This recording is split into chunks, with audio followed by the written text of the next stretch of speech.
창조절 11번째 주일 아침입니다. 주님 앞에 신령과 진정한 마음으로 예배하시겠습니다. 다 함께 일어나셔서 예배로의 부름을 함께 하시겠습니다. 하나님이여, 찬송이 시온에서 주를 기다리오며 사람이 서원을 주께 이행하리이다. 기도를 들으시는 주여, 모든 육체가 주께 나오리이다. 죄악이 나를 이겨 싸우니 우리의 허물을 주께서 사하시리이다. 주께서 택하시고 가까이 오게 하사 주의 뜰에 살게 하신 사람은 복이 있나이다. 우리가 주의 집 곧 주의 성전의 아름다움으로 만족하리이다. 땅을 돌보사 물을 대어 심히 윤택하게 하시며 하나님의 강에 물이 가득하게 하시고 이같이 땅을 예비하신 후에 그들에게 곡식을 주시나이다. 초장은 양떼로 옷 입었고 골짜기는 곡식으로 덮였음에 그들이 다 즐거이 외치고 또 노래하나이다. 아멘. 금주에 우리에게 허락하시는 하나님의 말씀, 히브리서 12장 2절의 말씀입니다. 우리 함께 주님의 말씀을 담대히 선포하시겠습니다. 믿음의 창시자요 완성자이신 예수를 바라봅시다. 그는 자기 앞에 놓여있는 기쁨을 내다보고서 부끄러움을 마음에 두지 않으시고 십자가를 참으셨습니다. 그리하여 그는 하나님의 보좌 오른쪽에 앉으셨습니다. 아멘.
하나님 아버지, 추수감사 절기를 주시고 이 시간 주님 전에 모여 예배드리게 하시니 감사를 드립니다. 팬데믹 가운데서도 때를 따라 돕는 은혜로 우리를 지켜주심을 감사드립니다. 세상이 유례없는 어려운 가운데 있지만 내가 너를 지명하여 불렀나니 너는 내 것이라. 우리를 인치시고 우리에게 자유와 평강 주심을 감사드립니다. 오늘 이 시간 예배를 신령과 진정으로 드리게 하시고 주님 홀로 영광 받아주시옵소서. 팬데믹으로 인하여서 저희들 염려하며 서로 간에 거리를 두고 모이지 못하는 가운데 있습니다. 예전으로 돌아갈 수 있을까 염려하며 이 절박한 위기 앞에서 우리는 아무런 힘이 없음을 고백합니다. 이럴 때일수록 말씀하시는 주님의 음성 듣기를 원합니다. 이제 우리의 영적 신앙의 모습을 되돌아보게 하여 주시옵소서. 주님께서 우리에게 차고 넘치도록 은혜를 주셨는데 우리는 불평하며 우리의 욕심을 채우기에 급급하였습니다. 온 세상이 하나님의 주권 아래 있음을 깨닫고 우리들의 죄를 회개하고 돌아오게 하여 주시옵소서. 마음에 걸림돌이 되는 문제들을 해결하여 주시고 우리의 일상이 하나님을 경배하는 교회로 바꾸어 주시옵소서. 주님 안에서 우리가 서로 사랑하며 용납하며 하나가 되도록 도와주시옵소서. 차기 대통령으로 조 바이든 후보가 선출됨을 감사드립니다. 새 대통령 당선인이 하나님 아버지를 경외하는 마음으로 미국을 치리하도록 인도하여 주시옵소서. 하나님의 목적대로 사용하여 주시고 축복하시고 그가 하나님의 인도하심에 순종하여 나라를 바른 길로 인도하며 이끌어가며 주님께 영광 돌리는 우리 미국이 되게 하여 주시옵소서.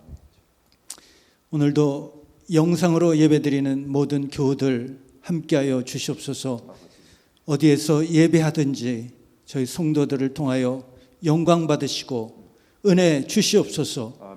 모일 수 없어서 집에서 예배드리며 학교 수업을 하는 우리 어린이들과 청소년들 더욱 믿음을 지키며 학업에 집중하게 하여 주시옵소서. 이것이 기회의 시간이 되게 하여 주시고 바르고 지혜롭게 자라나게 하여 주시옵소서. 불확실한 그 일상 가운데서도 오직 하나님만을 신뢰하는 굳건한 믿음 주시옵소서. 질병으로 고통받는 성도들 주님 희망을 잃지 않는 힘을 주시옵소서. 병상에 있는 교우들 안수하여 주시고 주님은 여호와 라파 치료의 하나님이심을 고백하는 은혜 주시옵소서. 우리 박연임 목사님 함께하여 주시옵소서. 말씀에 권능을 주시고 살아 운동장이 있는 복음의 말씀, 능력의 말씀, 구원의 말씀이 선포되게 하여 주시옵소서. 듣는 저희들 그 말씀을 잘 깨닫고 주신 말씀으로 승리하는 삶을 살 수 있도록 주님 축복하여 주시옵소서. 이 시간 모든 악한 것 물리쳐 주시고 오직 하나님만 높여드리는 예배의 시간이 되기를 간구하며 예수 그리스도의 이름으로 기도드립니다. 아멘.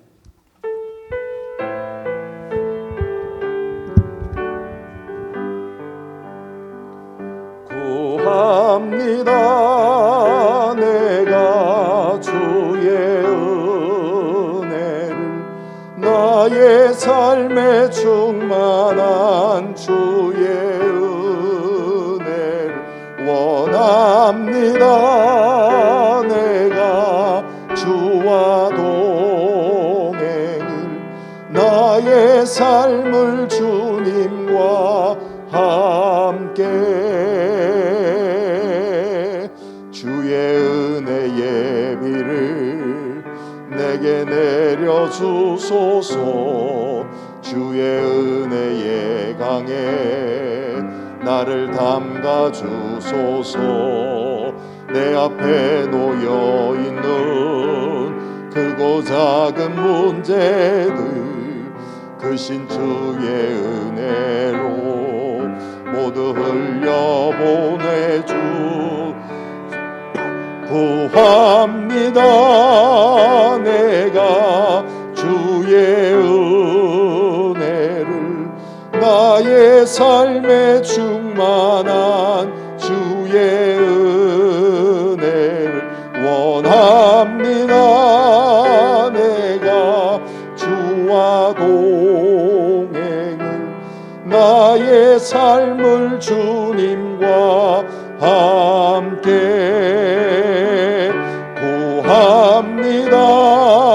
내가 주의 은혜를 나의 삶에 충만한 주의 은혜를 원합니다. 내가 주와 동행을 나의 삶을 주님과 함께.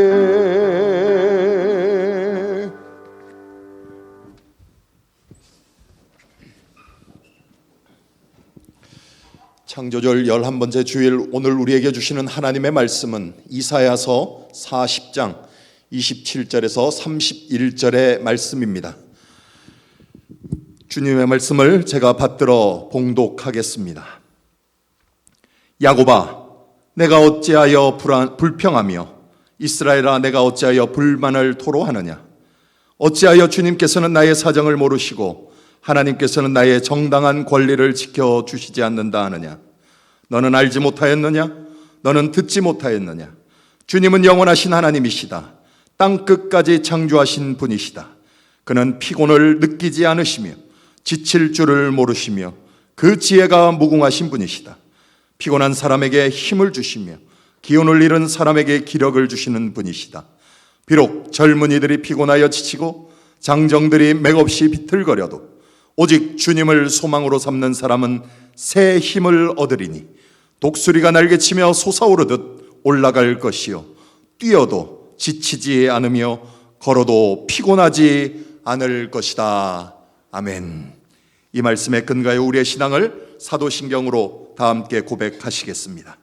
전능하사 천지를 만드신 하나님 아버지를 내가 믿사오며 그 외아들 우리 주 예수 그리스도를 믿사오니 이는 성령으로 잉태하사 동정녀 마리아에게 나시고 본디오 빌라도에게 고난을 받으사 십자가에 못 박혀 죽으시고 장사한 지 사흘 만에 죽은 자 가운데서 다시 살아나시며 하늘에 오르사 전능하신 하나님 우편에 앉아 계시다가 저리로서 산자와 죽은 자를 심판하러 오시리라.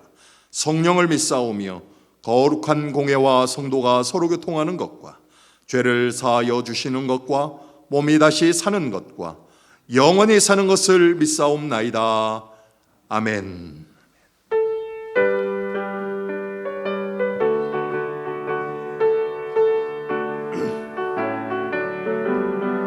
주를 안보하는 자 올라가 독수리같이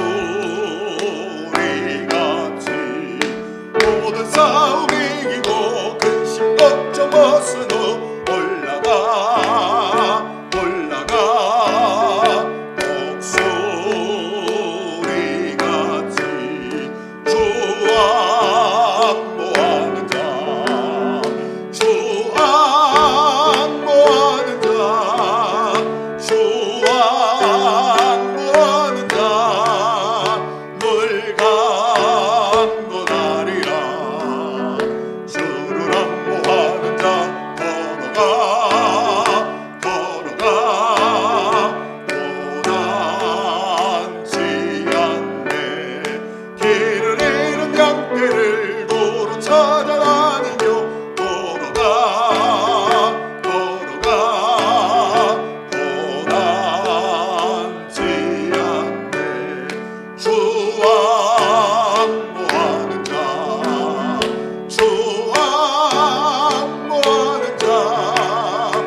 교회 역사를 돌아보면 우리가 신앙생활의 현실에 대한 이해, 그리고 성경에 대한 깊은 이해를 도움을 줄 수 있는 기독교 역사에 많은 신앙적 해설서들이 많이 나옵니다. 신학적인 책이기도 하지만 어떤 면에서는 우리에게 참 교육적인 책들이 있습니다. 그 중에 우리 특별히 개혁교회와 장로교회의 가장 중요한 역할을 하고 있는 책 중에 이 종교개혁자인 존 칼빈이 쓴 기독교 강요라는 책이 있습니다. 그 책은 처음 초판부터가 여러분들 좀 전에 고백하셨던 사도신경 크리드의 그 구조, 스트럭처를 따라서 그 내용이 써져 있습니다. 성부, 성자, 성령, 하나님에 대한 이야기와 교회와 세상에 대한 이야기, 그것이 신앙생활로 우리에게 어떻게 주어지고 있는지를 해설해 준, 도움을 준 책이죠. 그런데 거기 2권에 보면 아까 성부 성자 했던 성자 예수 그리스도, 이 그리스도에 관한 이야기가 거기에 기록이 되어 있습니다. 그리스도가 누구신지, 그리고 그리스도께서 이루시는 그 구원, 그리스도께서 오셔서 행하신 구원이 무엇인지, 그리스도를 통해서 얻는 구원이라는 것이 도대체 뭔지, 그리고 구원을 받았다는 것이 우리에게는 또 무슨 의미인지를 이제 설명해 놓은 책이에요. 그런데 거기에 잘 보시면 이제 존 칼빈이 신앙생활에 대한 5대 그 교리, 5대 강령을 거기에 써놨습니다. 그것을 우리 장로교인들은 한번 좀 기억해 두시면 좋을 거예요. 튤립, 꽃 이름이죠. 튤립, TULIP, 튤립, 그 앞에 첫 자를 따서 튤립이라고 그럽니다. 5대 강령. 그게 뭐냐면 첫째는 인간은 전적으로 타락했다. 인간에게는 더 이상 기대할 것이 없고 하나님 앞에 의로운 자가 없다. 전적 타락입니다. Total depravity라고 합니다. 여기 T죠, 거기에. 그리고 두 번째가 뭐냐면 그 인간에게 이제 하나님의 개입, 하나님의 선택이 있다는 거예요. 무조건적인 선택, unconditional election. 거기에 또 U. 그리고 세 번째가 예수 그리스도를 통해서 우리에게 주시는 구속, 구원이 있습니다. 그것은 우리에게 특별한 구원이며 제한적 구원, 속죄라는 얘기를 해요. 그래서 limited atonement, L. 그리고 네 번째가 이제 성령이 우리 가운데 하나님께서 우리 안에 불어넣으시는 그 은혜, 그것은 우리가 저항할 수 없다. 이 불가항력적인 은혜다라고 해서 irresistible grace라고 그래요. 거기에 I. 그리고 마지막이 이게 뭐냐면 이 성도의 견인이라는 게 있어요. 견인.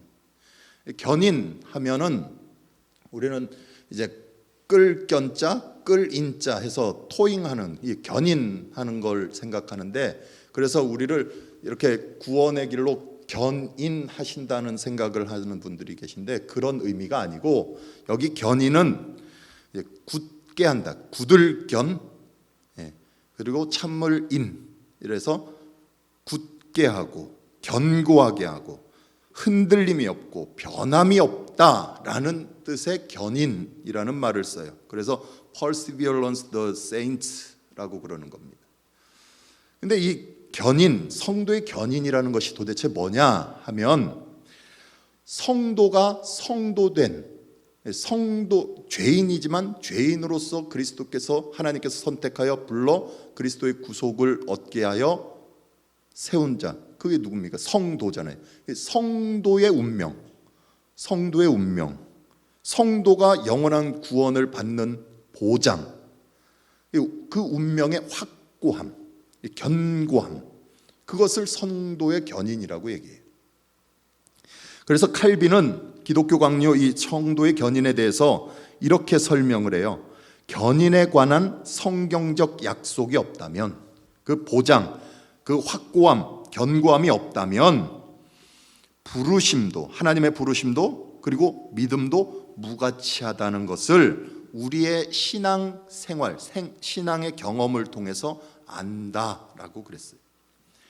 성도가 구원받고 성도가 하나님께로부터 받은 그 운명, 그것은 성경이 약속되지 않는다면 이 구원에 대한 부르심과 믿음마저도 결코 힘을 쓸 수 없다는, 소용없다는 얘기를 해요. 이 성도의 견인을 또 칼빈이 이런 얘기로 합니다. 제가 거기 써 있는 거를 잠깐 읽어드릴게요. 하나님의 부르심을 받아 선택되고 예수 그리스도로 말미암아 구속함을 받아 성령에 의해 믿음을 부여받은 모든 사람은 영원한 구원, 영원히 구원을 받습니다. 그들은 전능하신 하나님의 권능으로 믿음을 지키며 세상의 종말까지 그 믿음을 보존받습니다. 하나님께서 그 권능으로 우리를 보존시키신다는 거예요.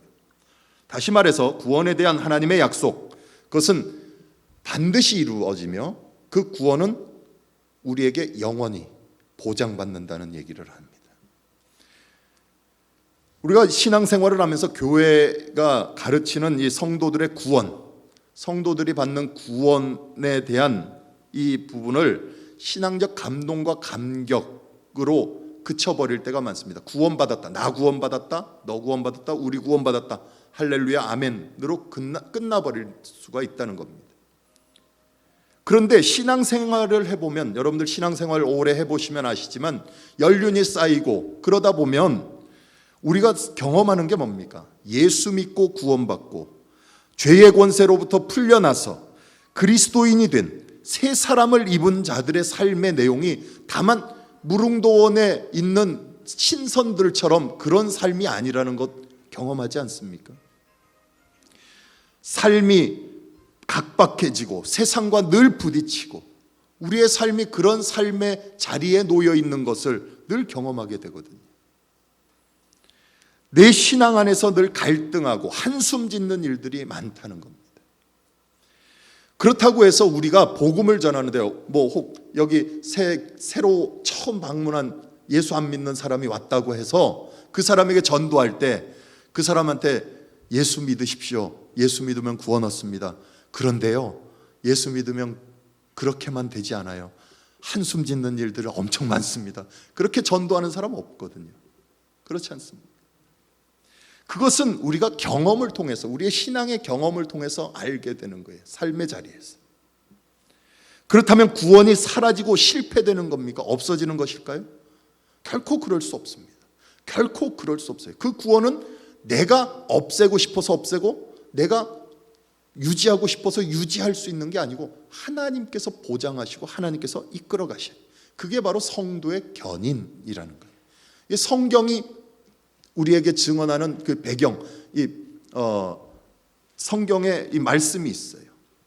그게 뭐냐면 한번 성경을 보십시오. 성경에 여러 가지 근거들이 있는데 빌립보서 1장 6절의 말씀 먼저 한번 보실까요? 빌립보서 1장 6절의 말씀을 보시면 선한 일을 여러분 가운데 시작하신 분께서 그리스도 예수의 날까지 그 일을 완성하시리라고 나는 확신합니다. 바울 사도의 고백이에요.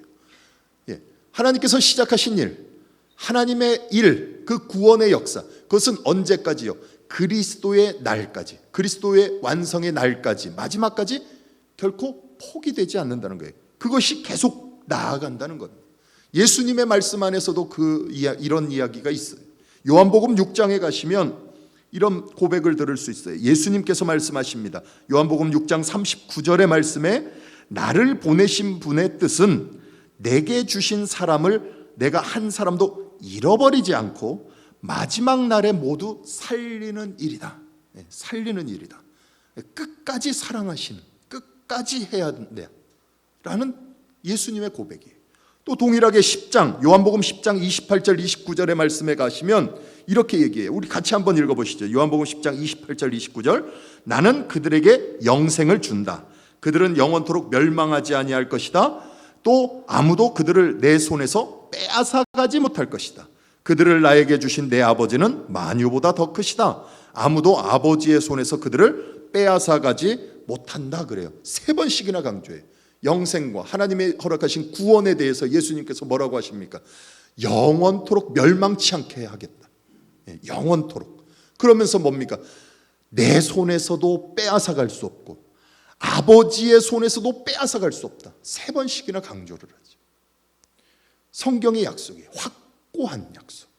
이것이 바울 사도에게 있어서 이런 고백으로 우리는 잘 고백되고 있잖아요.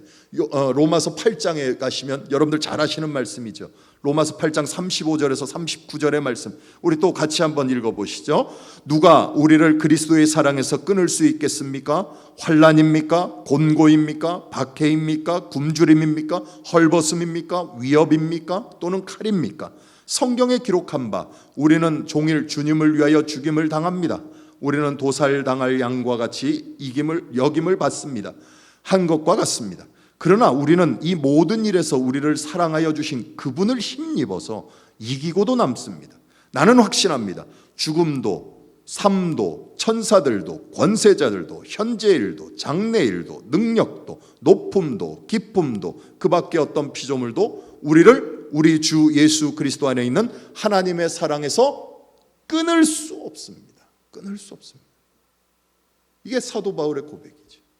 예수 그리스도께서 이미 보여주신 그 일에 대한 고백이에요. 오늘 우리 창조절 11번째 주일 우리가 함께 본 이 이사야서의 말씀, 이사야 40장의 말씀은요, 바로 이런 이스라엘 백성들을 통해서 이런 신앙의 현실을 우리에게 확인시켜주고 있어요.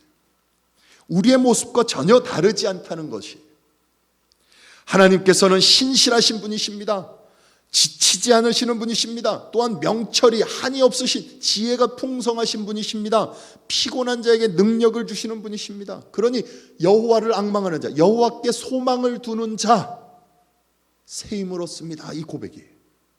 그런데 이 고백이 시작되는 첫 시작, 그 시작이 어떻게 시작되는지 아십니까? 27절, 이사야서 40장 27절을 보세요. 어떻게 시작합니까? 야곱아, 내가 어찌하여 불평하며 이스라엘아, 내가 어찌하여 불만을 토로하느냐? 어찌하여 주님께서는 나의 사정을 모르시고 하나님께서는 나의 정당한 권리를 지켜주시지 않는다고 하느냐? 그래요. 하나님께 대한 원망이에요. 그렇죠? 쉽게 이야기하면 왜 하나님 응답하지 않습니까? 우리의 필요에 답하지 않는 이유가 뭡니까? 왜 침묵합니까? 하나님 도대체 어디에 계시고 뭐 하고 계십니까? 이 질문에 대한 하나님의 응답은 뭐였습니까? 28절, 29절 보세요. 너는 알지 못하느냐? 너는 듣지 못하였느냐? 주님은 영원하신 하나님이시다. 땅 끝까지 창조하신 분이시다. 그는 피곤을 느끼지 않으시며 지칠 줄을 모르시며 그 지혜가 무궁하신 분이시다. 피곤한 사람에게 힘을 주시며 기운을 잃은 사람에게 기력을 주시는 분이시다. 그래요. 이 응답, 이 하나님의 응답을 알고 질문을 한번 다시 생각해 보세요. 질문을. 아까 이스라엘이 하나님 앞에 원망했던 그 질문을, 이 대답을 알고 한번 보세요. 다만 이스라엘 백성이 하나님 앞에 나 좀 도와주세요. 어렵습니다. 이 문제 해결해 주세요. 근데 왜 응답하지 않으시죠, 하나님? 다만 그런 원망의 내용이 아니에요. 이 대답을 보시고 한번 생각해 보세요. 그들은 하나님이 일을 하지 않고 계시는 이유는 지쳐서 그렇다는 거예요. 지쳐서, 하나님이 피곤해서 그런다는 거예요. 아니면 우리가 싫어진 거예요. 우리가 싫어져서 일하기 싫다 이거예요. 너희들한테 그거 하기 싫다. 그런 의미를 포함하고 있는 거죠. 지금 대답을 한번 보시면 그렇지 않습니까? 피곤한 사람에게, 난 피곤한 사람에게도 힘을 준다. 기운을 잃은 사람에게 기력을 준다. 그 얘기가 바로 그런 의미죠. 이 질문을 하고 있는 이스라엘은 어떤 상황입니까? 이 이사야서 40장은 지금 이스라엘 백성들이 바벨론 포로 가운데 잡혀간 두 번째, 어찌 보면 포로의 생활을, 애굽 다음에 두 번째 포로의 생활을 하고 있는 그 상황입니다. 그들은 이미 신앙상에서 실패한 자들이에요. 신앙적으로는 하나님 앞에 실패한 자들. 그래서 하나님 앞에 심판받은 거죠. 바벨론의 포로로 잡혀가기까지. 그때 저들의 부르짖음, 왜 우리를 외면하십니까? 왜 우리를 외면하십니까? 왜 우리가 이렇게 포로로 와야 됩니까? 이거죠. 한층 더 나아가면 하나님 이제 지치셨군요. 이거예요. 지치셨군요. 왜 그런가 하면 이들은 하나님의 선민 아닙니까? 그들은 아주 특별한 구원을 받은 자들이에요. 애굽에서 포로된 그 가운데서 하나님은 그들을 특별한 간섭으로 구원해 내셨어요. 홍해를 건너고 광야를 지나 하나님의 특별한 약속과 섭리를 통해서 그 가나안 땅에서 하나님의 통치로 이루는 하나님의 나라를 이루어가고 있던 자들이에요. 그러나 우리가 아는 대로 저들은 그들의 삶의 역사 가운데서 하나님을 배반하고 신앙의 실패로 얼룩져 있었던 모습들을 잘 알고 있습니다. 그러면서 우리가 하나님을 배반할 수 있습니다.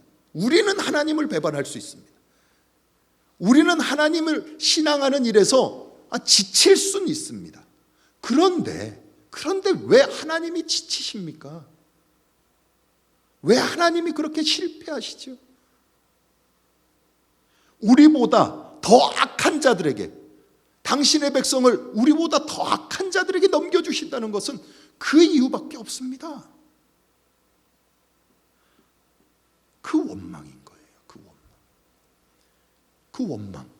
거기에 대해서 다시 한번 보세요. 본문을 40장 28절 29절 하나님의 응답이 뭐라고 되어 있다고요? 너는 알지 못하였느냐? 너는 듣지 못하였느냐? 주님은 영원하신 하나님이시다. 땅 끝까지 창조하신 분이시다. 그는 피곤을 느끼지 않으며 지칠 줄을 모르시며 지혜가 무궁하신 분이시다. 피곤한 사람에게 힘을 주시고 기운을 잃은 사람에게 기력을 주시는 분이라는.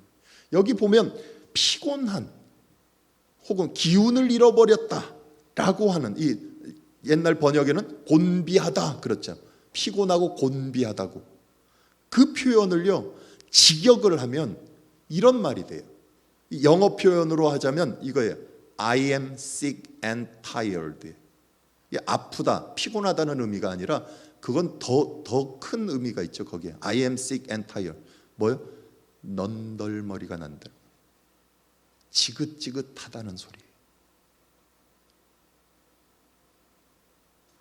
그들이 하는 말로 하자면 하나님, 우리한테 넌덜머리 나시죠? 이 소리예요. 지긋지긋하죠?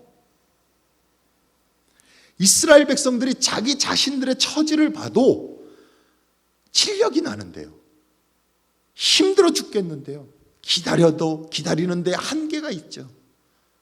그런데 이 넌덜머리가 날 정도로 자신들도 한심한데 하나님은 오죽하시겠어요? 하나님도 한숨 짓고 계시잖아요. 지치셨죠.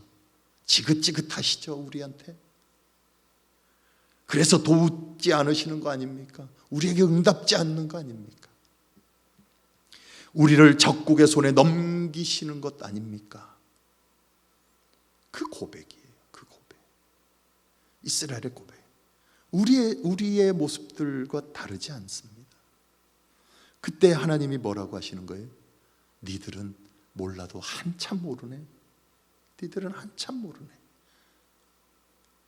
너희의 하나님, 나, 하나님인 내가 너희를 언제 잊은 적이 있냐? 너희가 생각하는 것처럼 넌덜머리 나고 지긋지긋한 그런 자들에게조차도 나는 능력을 주는 하나님이다. 지쳐있는 너희에게 결코 시선을 놓지 않았다. 너희를 향한 약속을 잊고 있지 않았다. 늘 그 약속을 기억하고 있다. 기억하고 있다. 나는 너희에게 힘과 능력을 주는 너희의 하나님이다. 다른 이들의 하나님이 아니라 너희의 하나님이다. 그리고 이어지는 말씀이, 결론이 이렇게 선포되는 거예요. 여러분들 잘 아시는 말씀이죠. 한번 같이 선포해 보십시다. 여러분들에게 주시는 하나님의 말씀이 되도록 한번 힘차게 선포해 보시죠. 이사야서 40장 30절 31절입니다. 비록 젊은이들이 피곤하여 지치고 장정들이 맥없이 비틀거려도 오직 주님을 소망으로 삼는 사람은 새 힘을 얻으리니 독수리가 날개치며 솟아오르듯 올라갈 것이요 뛰어도 지치지 않으며 걸어가도 피곤치 않을 것이다. 아멘. 하나님의 선포. 이것은 우리의 신앙 현실과 다르지 않습니다. 이스라엘의 현실, 오늘 우리의 현실. 우리는 신앙이라는 것이 처음 예수 그리스도를 믿었을 때 하나님의 전적인 은혜와 기적으로 베푸신 구속의 은혜로 죄와 사망에서부터 구속하여 주시고 새 사람 입은 그 삶에 있어서는 우리의 신앙을 결코 이해하지 못하는 게 아닙니다. 충분히 이해합니다. 용납이 가능합니다. 그 부분에 있어서는. 그런데 그 이후에 구원받았다고 확신하고 구원의 삶을 살아가겠다고 내가 하나님의 성도로 서 있다고 확신한 이후에 하나님께서 우리를 깨끗게 하시고 새 사람으로 만드셨음에도 불구하고 우리는 신앙의 삶에서 절망하고 체념하고 실패하는 우리의 상황들, 거기에서 어쩔 줄을 몰라요. 어쩔 줄을 몰라요. 아예 하나님을 몰라 죄 아래 거했다면 그건 죄인이기 때문에 그렇다 할 수 있겠지. 그런데 구원받고 하나님의 자녀가 되고 하나님의 뜻과 요구를 아는 차원에서 보자면 실패한 신앙의 현실에 대해서 어찌할 바 몰라 결국은 넋이 빠지고 자포자기하고 지긋지긋해하고, 이것이 이사야서 40장에 나타난 이스라엘 백성의 탄식의 소리, 거기에 대한 하나님에 대한 원망의 소리인 거예요. 구원을 얻지 못한 자들의 탄식이 아닌 거죠. 하나님의 백성들의 탄식입니다. 구원을 경험하고 그들의 역사 가운데 하나님을 알고 경험한 이들의 탄식인 거예요. 하나님, 우리한테 이제 넌덜머리가 나시죠. 지치셨죠. 우리가 이 어려운 시기를 거쳐가면서 우리의 신앙의 모습, 우리의 신앙의 현실을 볼 수 있는 내용이에요. 다만 지금 좀 전에 보셨던 40장 30절 31절 그 뒷얘기만 좋은 얘기가 아니고 우리의 신앙의 현실을 돌아봐야 된다는 거예요. 우리의 신앙의 현실.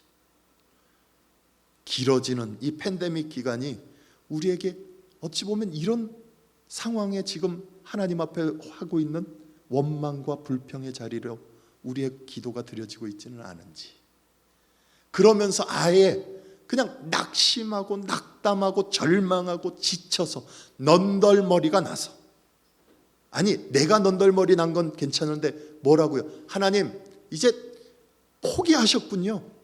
그냥 이렇게 가기를 원하시나 봐요. 하나님 그냥 내비두시나 봐요. 지치셨지요? 하고 있는 우리의 원망, 불평이 혹시 함께 드려지고 있지 않은지, 그 신앙을 봐야 된다. 믿음이라는 것은요 이런 거예요. 예를 들자면 이런 거죠. 하나님께서 저에게 이제 1시에, 오늘 1시에 여기 파네라 카페에서 만나자, 내가 그 자리에 꼭 가겠다 약속하셨어요, 저하고. 그러면 하나님은 신실하신 분이시잖아요. 약속을 지키시는 분이시잖아요. 그렇기 때문에 그때 제가 1시에 거기에 나가면 하나님을 만날 수 있는 거예요. 그렇게 나가는 것, 그게 믿음이에요.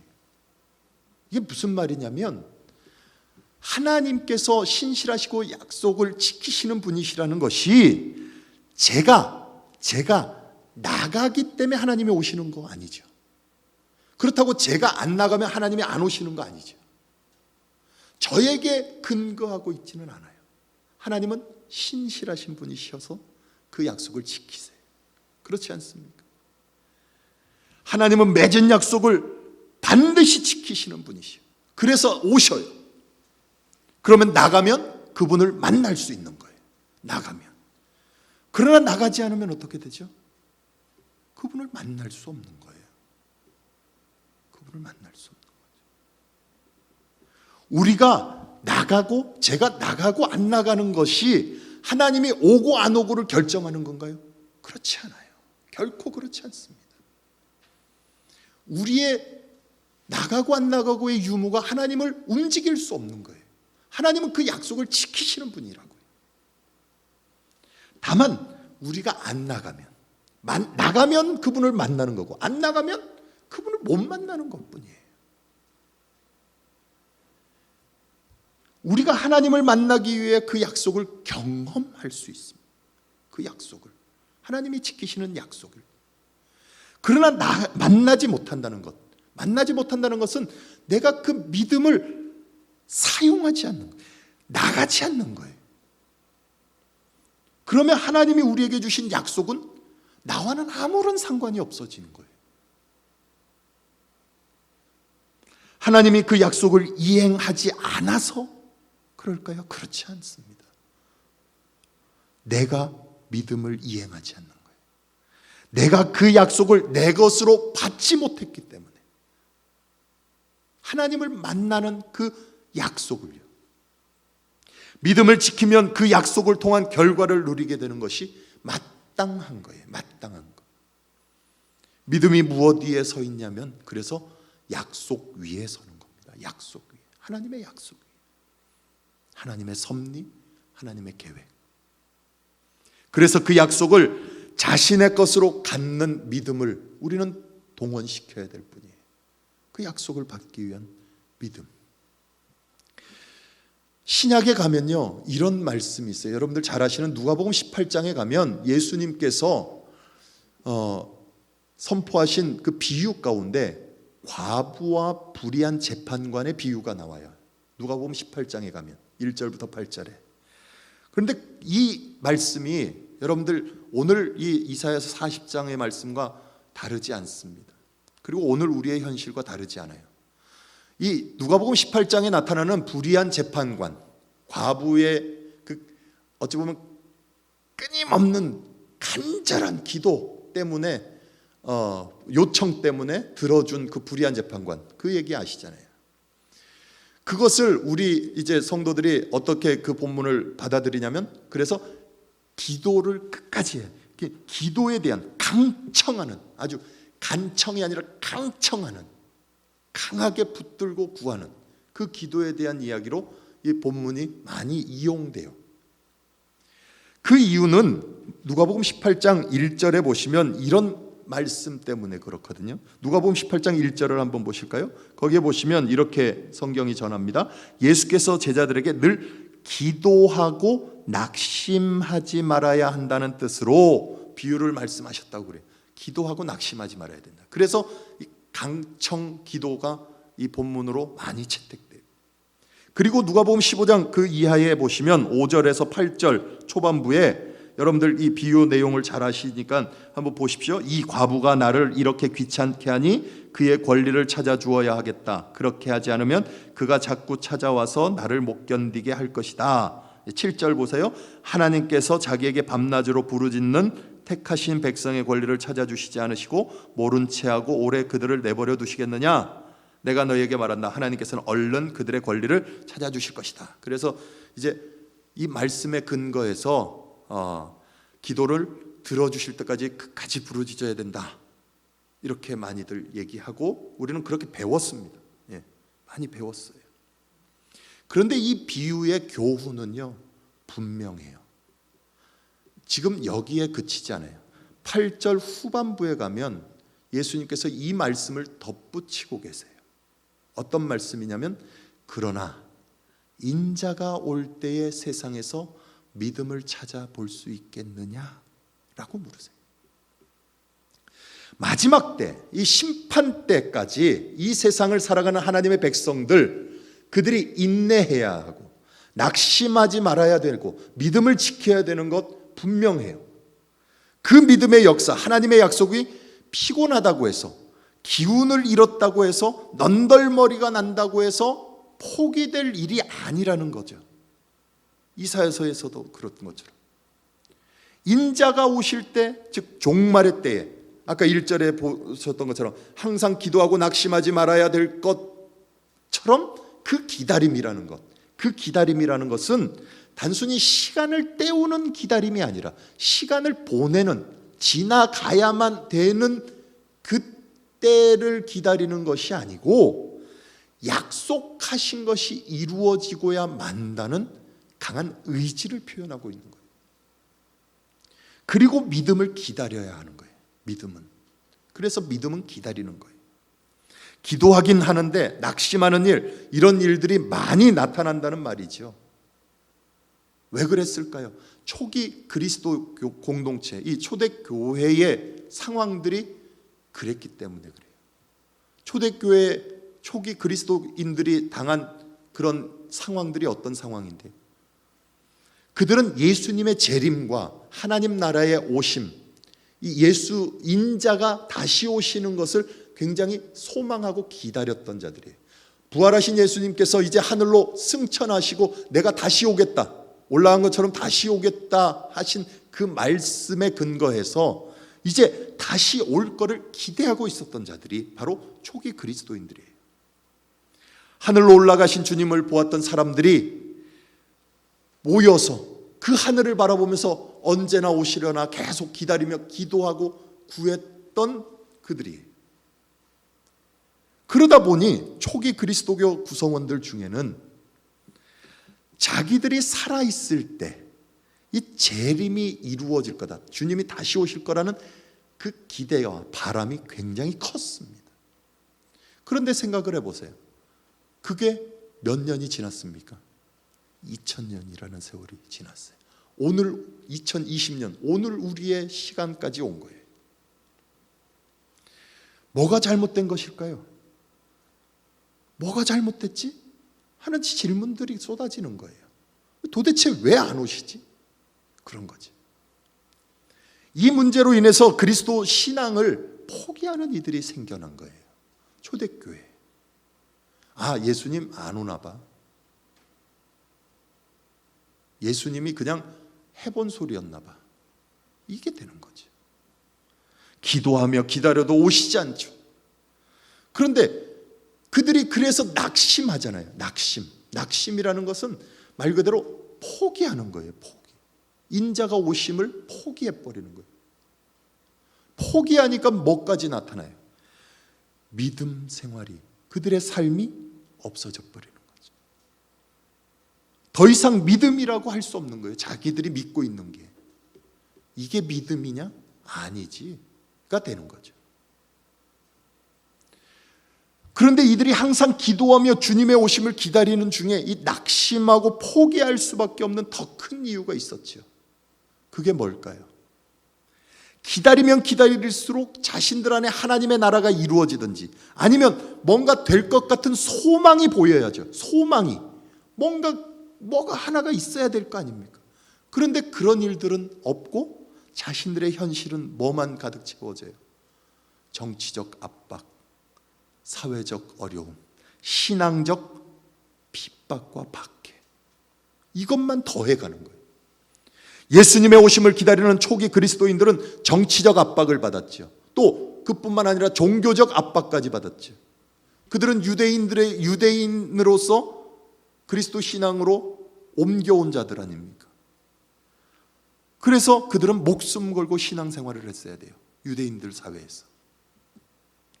그런데 오시겠다는 주님은 기다려도 오지 않고 억울한 일뿐인 거죠. 억울한 일, 힘든 일, 견디다 못해 쓰러지고 넘어지고 지쳐서 포기하는 상황까지 오는 거예요. 아마도 그리스도께서는, 예수님께서는 그 상황을 알고 미리 말씀하신 걸 거예요. 오늘 우리의 모습들도 다르지 않은 거죠. 기다려도 괜찮을 것 같아요. 저도요, 지난 한 주간 이 말씀 준비하면서도 굉장히 많이 낙심됐었어요. 낙심이 굉장히 많이 됐어요. 정말 절망 직전까지 갔어요. 왜일까요? 뭔가 좋아질 듯, 괜찮아질 듯, 뭐가 보이는 듯 했는데 그건 안 보이고 더 어려워지잖아요. 지금 상황이 더 어려워지지 않습니까?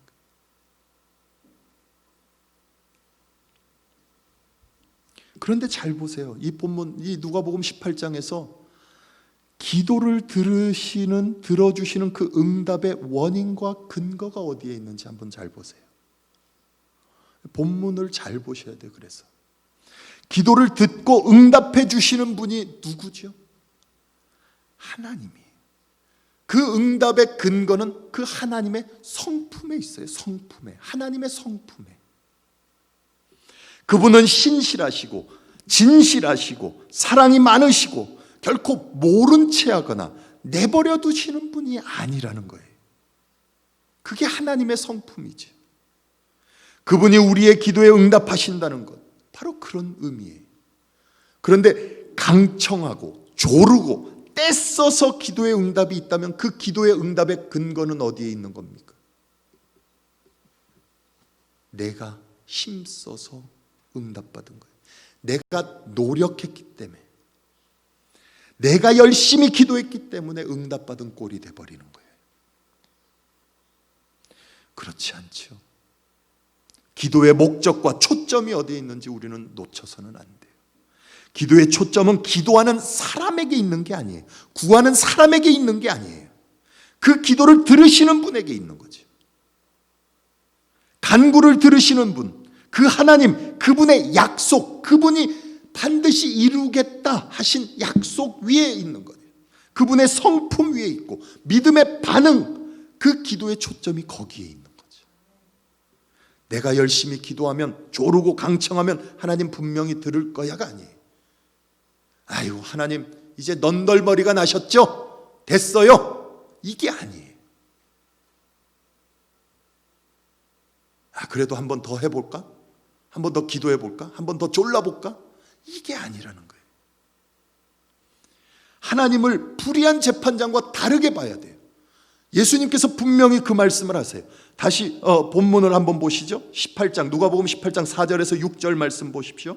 그 재판관은 한동안 들어주려고 하지 않다가 얼마 뒤에 이렇게 혼자 말하랬다. 내가 정말 하나님도 두려워하지 않고 사람도 존중하지 않지만 이 과부가 나를 이렇게 귀찮게 하니 그 권리를 찾아 주어야겠다.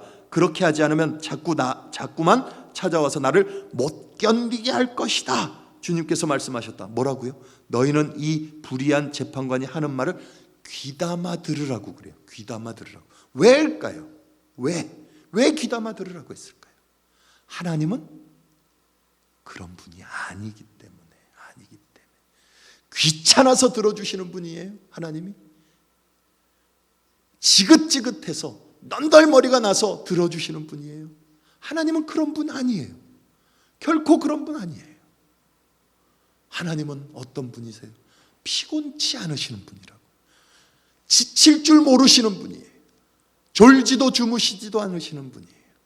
우리에게 약속을 하셨으면 그 약속을 이루어내고야 마시는 분이에요. 이루어내고야 마시는 분. 우리는 그 하나님의 성품을 아는 자들이죠.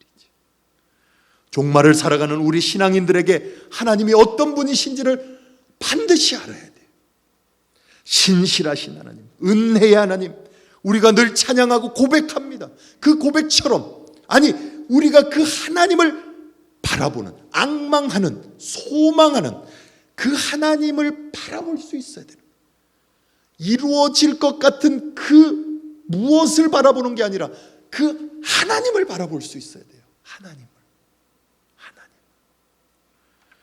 주님을 소망하는 자, 주님을 소망으로, 그것이 결국이라는 것을 내용으로 삼는 자, 주 여호와를 앙망하는 자, 독수리 날개치며 솟아오르듯 새 힘이 주어지는 거예요. 새 힘이 누구를 통해? 그 소망이 되는 하나님으로부터.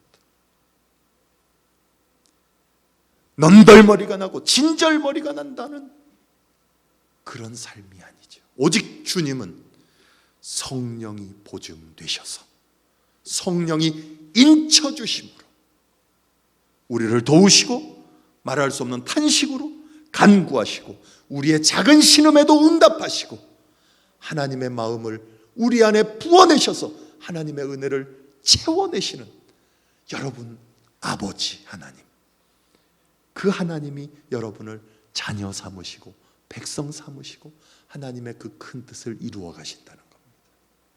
그것이 언제까지요? 그 선한 일을 그리스도 예수의 날까지 완성하실 것입니다. 하나님의 열심으로 우리보다 하나님이 더 열심을 내세요. 우리의 연약함을 아시기 때문에, 우리의 부족함이 뻔하기 때문에 하나님은 당신의 열심을 내십니다. 여러분 안에 그 열심을 이루어내실 겁니다. 그 하나님을 바라보셔야 돼요. 믿음의 주요 또 온전케 하시는 이, 바로 그 예수 그리스도, 그분을 우리는 두 눈 크게 뜨고 머리를 하늘로 높이 들고 하나님을 바라볼 수 있어야 됩니다. 우리의 삶의 내용이 됩니다. 우리 한번 이 찬양 함께 고백하시면서 묵상 한번 하십시오. 여러분 다 아시는 찬양이죠.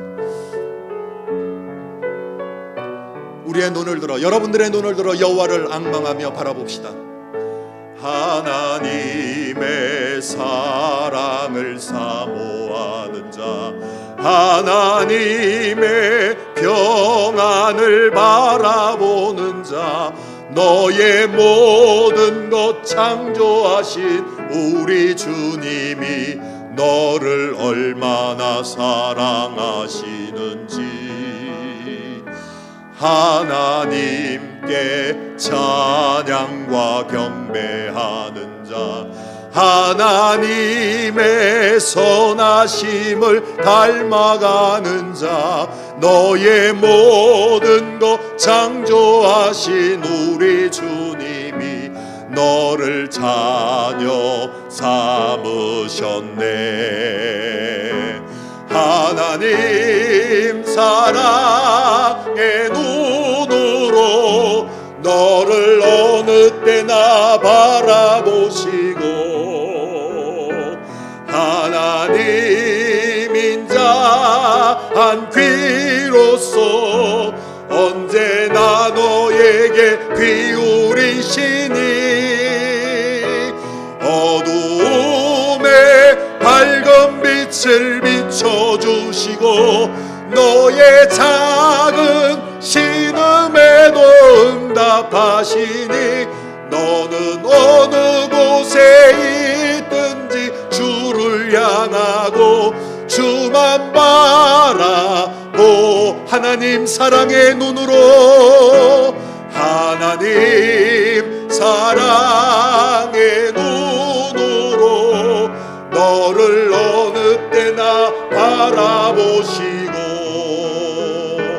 하나님 인자한 귀로서 언제나 너에게 귀울이시니 어두움에 밝은 빛을 비춰 너의 작은 신음에도 응답하시니 너는 어느 곳에 있든지 주를 향하고 주만 바라볼지라. 하나님이 여러분을 보고 계십니다. 여러분의 눈을 들어 하나님을 바라보십시오. 말씀을 묵상하십시다.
우리 함께 하나님 앞에 봉헌하시겠습니다.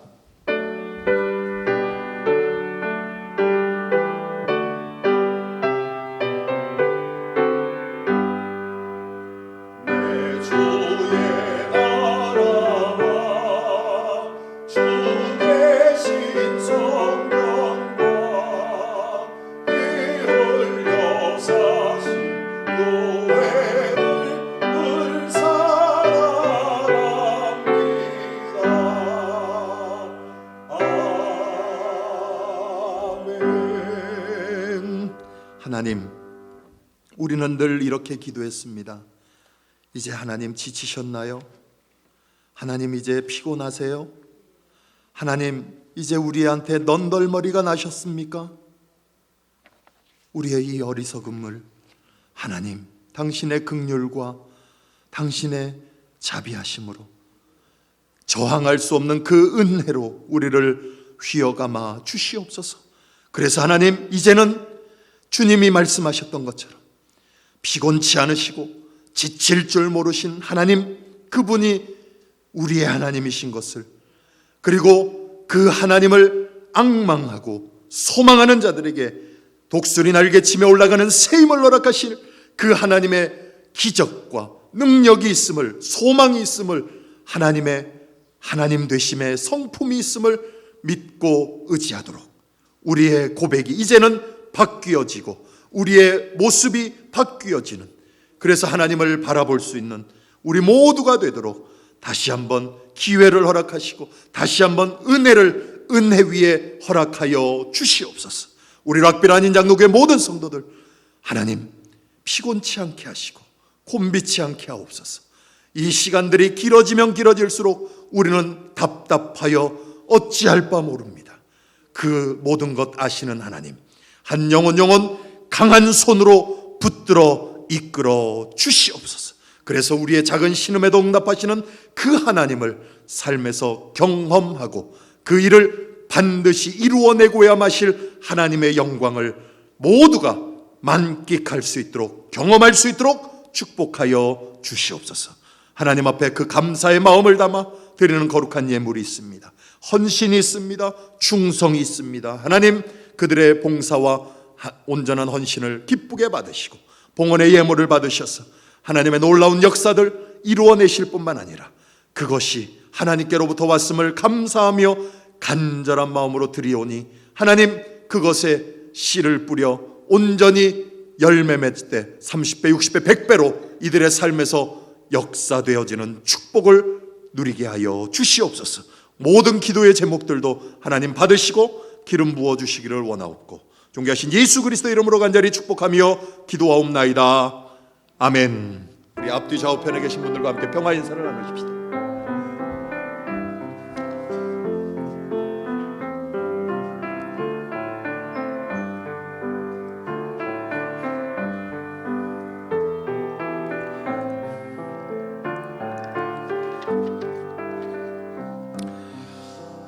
창조절 11번째 주일 아침입니다.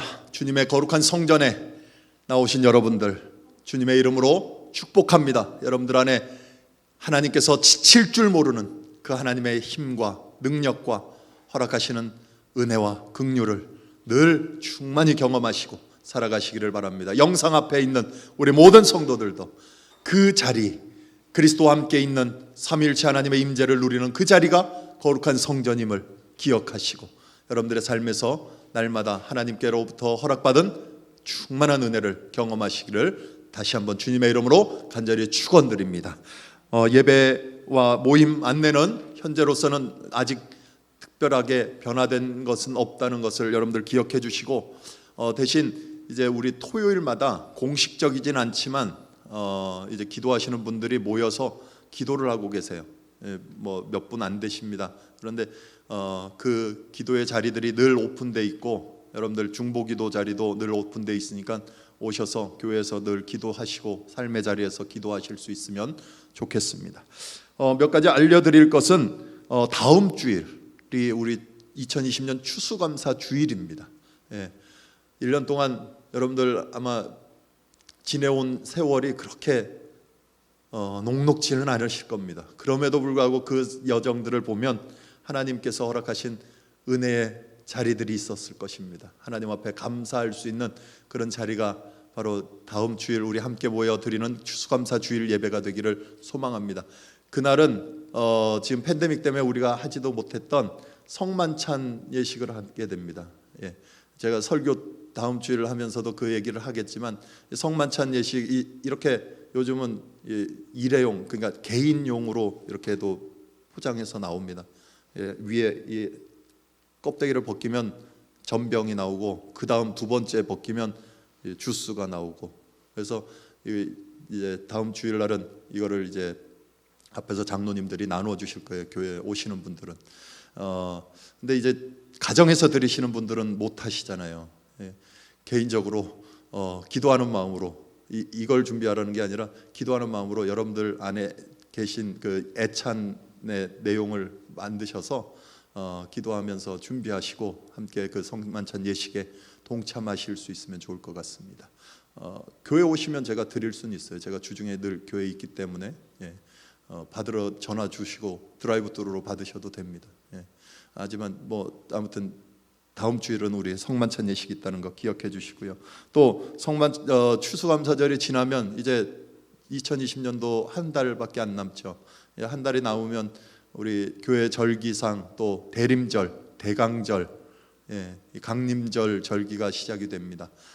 마지막 주일부터 11월 마지막 주일부터 시작이 돼서 크리스마스 전까지 이제 진행이 되겠습니다. 주님의 오심을 기다리고 탄생하신 예수를 기다리고 또 다시 오실 주님을 기다리는 그 대림의 절기를 은혜 가운데 기도로 준비하시고 맞이하실 수 있기를 바랍니다.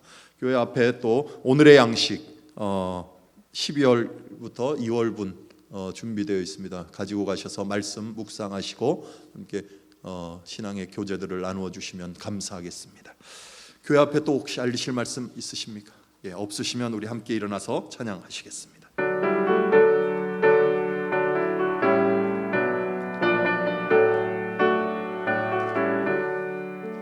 내 모든 시험 무거운 짐을 주 예수 앞에 아뢰이면 근심에 쌓인 날 돌아보사 내 근심 모두 맡으시네.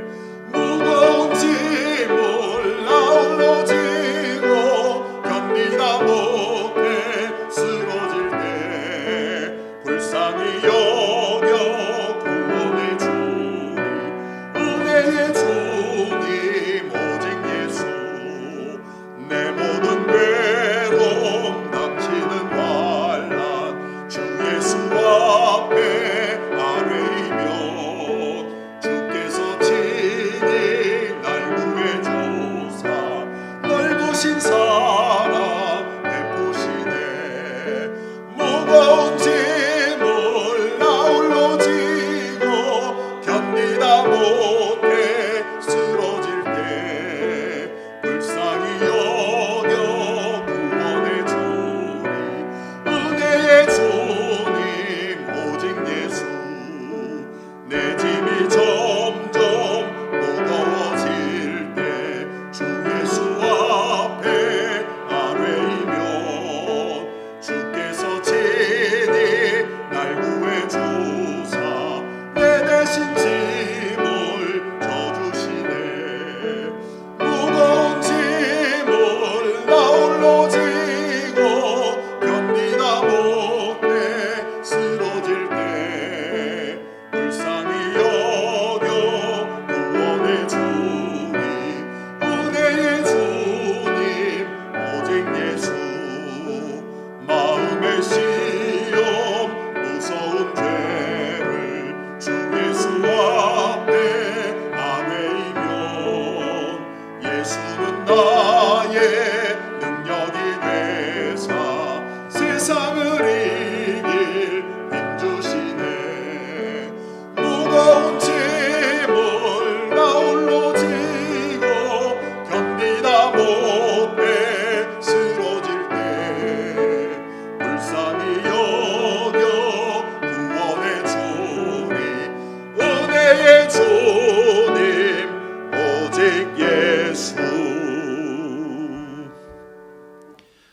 지쳐 쓰러져 있고 더 이상 희망이 안 보이는 것 같아 절망과 낙심 가운데 있는 영혼들, 그들도 하나님은 자녀 삼으셔서 하나님의 백성 되게 하시고 그 구원의 영광을 맛보도록 친히 찾아오셔서 등 두들겨 주시고 손 붙잡아 일으켜 주셔서 독수리 날개치며 새 힘을 얻어 다시금 일어나도록 날아오르도록 하나님의 권능의 팔로 품으시는 그 아버지 하나님의 손길 앞에 이제 하늘을 바라보며 고개를 들어 주님을 바라보며 앙망하며 주님만 소망하겠습니다 다짐하고 세상으로 나아가는 주의 거룩한 백성들, 우리 락빌 한인장로교회 모든 성도들과 가정 위에 우리 주 예수 그리스도의 은혜와 아버지 하나님의 사랑과 보혜사 성령 하나님의 감화감동 교통 위로 충만하심이 영원히 함께 하시기를 간절히 축원하옵나이다. 아멘.